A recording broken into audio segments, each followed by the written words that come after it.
Can you pressure wash an EV? That's the question I recently got. And I'm like, of course we can. Why not? Aren't you washing your car? Wash गर्न मिल्छ, pressure वास पनि गर्न मिल्छ. आइसी गाडीलाई treat गरेको जस्तै यो गाडी EV-हरूलाई पनि ट्रिट चाहिँ गर्न मिल्छ. It's not a problem. But yes, there are few things we have to be careful about, you know, like you're just back from a long drive.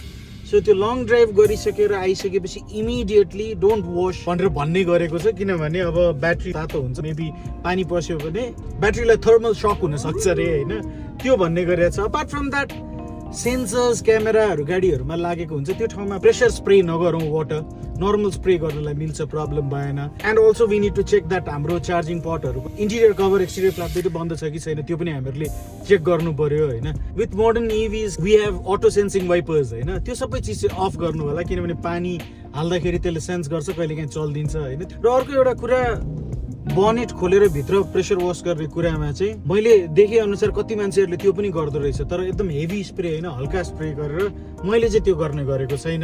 If there is anybody here जसलाई idea छ भन्नुहोस् हैन. मलाई चाहिँ I am not comfortable bonnet खोलेर. यो मेरो इभीमा त बनेट नै खोल्न मिल्दैन हैन, iCar V23 मा. अरू इभीजहरूमा त मिल्छ, जस्तो कति इभीहरूमा त सिल्ड हुन्छ, फ्रङ्क हुन्छ, अब त्यस्तोमा खोलेर सफा गर्ने कुरा आएन, पुग्छ. तर त्यो फ्रङ्कहरू नभएको इभीमा गर्ने कि नगर्ने भन्छ. आई एम पर्सनली म कम्फर्टेबल छैन, म चाहिँ त्यो गर्दिनँ. अपार्ट फ्रम द्याट मजाले गाडी धुँदा हुन्छ, के पनि फरक पर्दैन. Yes people, please treat electric vehicle as a normal vehicle.